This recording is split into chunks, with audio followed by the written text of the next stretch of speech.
ಕೇಂದ್ರ ಚಳಿಗಾಲ ಅಧಿವೇಶನ ಡಿಸೆಂಬರ್ 9ರಿಂದ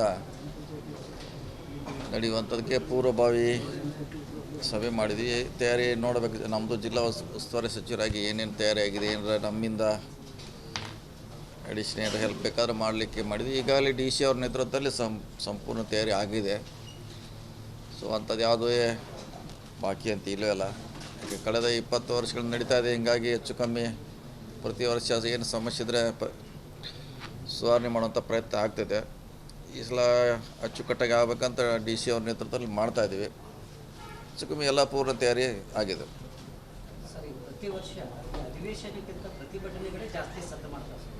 ಈ ಬಾರಿ ಏನಾದರೂ ಅದನ್ನು ತಗ್ಗಿಸಲಿಕ್ಕೆ ಅಂದರೆ ಪ್ರಾಥಮಿಕ ಹಂತದಲ್ಲಿರ್ತಕ್ಕಂಥ ಸಮಸ್ಯೆಯನ್ನು ಇಲ್ಲೇ ಬಗೆಹರಿಸಿ ಪ್ರತಿಭಟನೆಗೆ ಬಾರದಂತೆ ಆ ರೀತಿ ಏನಾದರೂ ಯೋಜನೆ ಇಲ್ಲ, ಅದನ್ನೇನು ಮಾಡಲಿಕ್ಕೆ, ಯಾಕಂದ್ರೆ ಅವರು ನಾವೇ ಕೊಡ್ತೀವಿ, ನಾವು ಸರ್ಕಾರ ಗಮನ ಸೆಳಿತೀವಿ ಅಂತ ಬರ್ತಾರಲ್ಲ. ಹಿಂಗಾಗಿ ನಾವೇನು ಮಾಡಲಿಕ್ಕೆ ಆಗೋಲ್ಲ.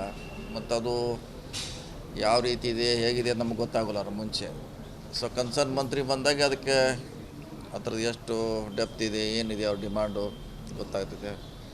ಮತ್ತು ಅವ್ರಿಗೊಂದು ಆಸೆ, ಇಲ್ಲಿ ಬರ್ತಾರೆ, ಎಲ್ಲರೂ ಸಿಗ್ತಾರೆ. ಸೊ ನಮ್ಮ ಸಮಸ್ಯೆ ಹೇಳ್ಬೇಕಂತ ಅವ್ರಿಗೊಂದು ಅಭಿಲಾಷೆ ಇದೆ ರೀ ಅವರು. ಹೀಗಾಗಿ ಅದನ್ನು ಕಟ್ ಮಾಡಲಿಕ್ಕೆ ನಮ್ಮ ಕಡೆ ಇಲ್ಲ. ಆದರೆ ಅದನ್ನು ಸರಿಯಾದ ರೀತಿಯಿಂದ ಅವರಿಗೆ ಇಲಾಖೆಯವ್ರನ್ನ ಭೇಟಿ ಮಾಡಿಸಿ, ಮಂತ್ರಿಗಳನ್ನು ಭೇಟಿ ಮಾಡಿಸಿ, ಸೆಕ್ರೆಟ್ರಿ ಭೇಟಿಯಾಗಿ ಮಾಡೋದಂದ್ರೆ ನಮಗೆ ಆಯಾ ಇಲಾಖೆಯವ್ರು ಮಾಡ್ತಾರೆ ಅದ್ರ. ಸೊ ಅವ್ರನ್ನ ಭೇಟಿ ಮಾಡಿಸೋದು, ಸಮಸ್ಯೆ ಪರಿಹಾರ ಮಾಡಲಿಕ್ಕೆ ಮಂತ್ರಿಗಳ ಟೈಮ್ ತೊಗೊಳ್ಳೋದು ಅವ್ರು ಮಾಡ್ತಾರೆ. ಸರ್, ಈಗ ಡಿಸೆಂಬರ್ 10ರಂದು ಪಂಚಮಸಾಲಿಗೆ 2A ಮೀಸಲಾತಿ ಕೊಡಬೇಕು ಅನ್ನೋ ನಿಟ್ಟಿನಲ್ಲಿ ಟ್ರ್ಯಾಕ್ಟರ್ನಿಂದ ಮುತ್ತಿಗೆ ಹಾಕ್ತೇವೆ ಅನ್ನೋ ಒಂದು ಮಾತನ್ನು ಕೂಡ ಇವು ಪಂಚಮಸಾಲಿ ಜಗದ್ಗುರುಗಳು ಹೇಳಿದ್ದಾರೆ, ಈಗಾಗಲೇ ಹೇಳಿದ್ದಾರೆ.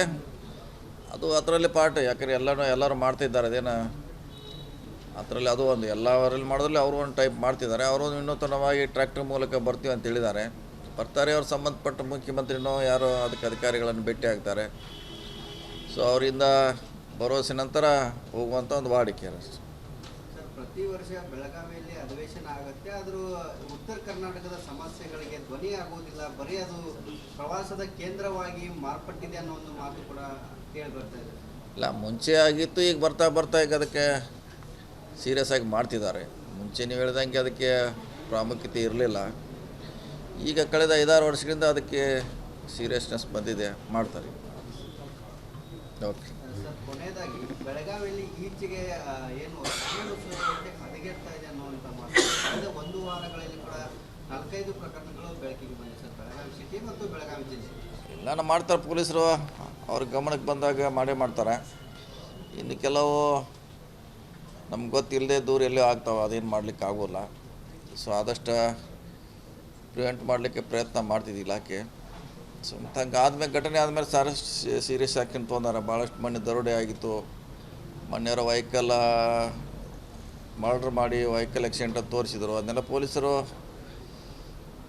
ಅದನ್ನು ಡಿಟೆಕ್ಟ್ ಮಾಡುವಂಥ ಪ್ರಯತ್ನ ಮಾಡ್ತಾರೆ. ಪೊಲೀಸ್ಗಳಿಂದ ಮಾಡ್ತಾರೆ.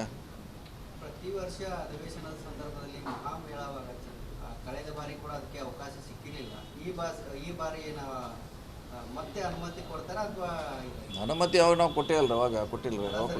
ಎಮ್ಎಸ್ನವರಿಗೆ ಕರಾಳ ದಿನಾಚರಣೆಗೆ ಅನುಮತಿ ಕೊಡೋದಿಲ್ಲ ಅಂದರು. ಆದರೂ ಕೂಡ ಪೊಲೀಸ್ ಅವರ ಏನು ಭದ್ರತೆಯಲ್ಲಿ ಕೂಡ ಅವಕಾಶ ಕೊಟ್ಟರು ಮೆರವಣಿಗೆಗೆ.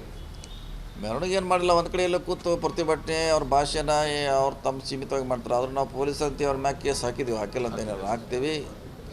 ಸೊ ಆ ರೀತಿ ನೋಡೋಣ. ವಿನೂತನ ಅವ್ರು ಪ್ರತಿಭಟನೆ ಮಾಡ್ತಾರೆ ನೀವು ಹೇಳ್ದಂಗೆ. ಅದಕ್ಕೆ ಏನೊಂದು ಶಾಶ್ವತ ಪರಿಹಾರ ಕಂಡುಹಿಡ್ಲಿಕ್ಕೆ ಪ್ರಯತ್ನ ಮಾಡ್ತೀವಿ ಏನೋ ಒಂದು. ಓಕೆ.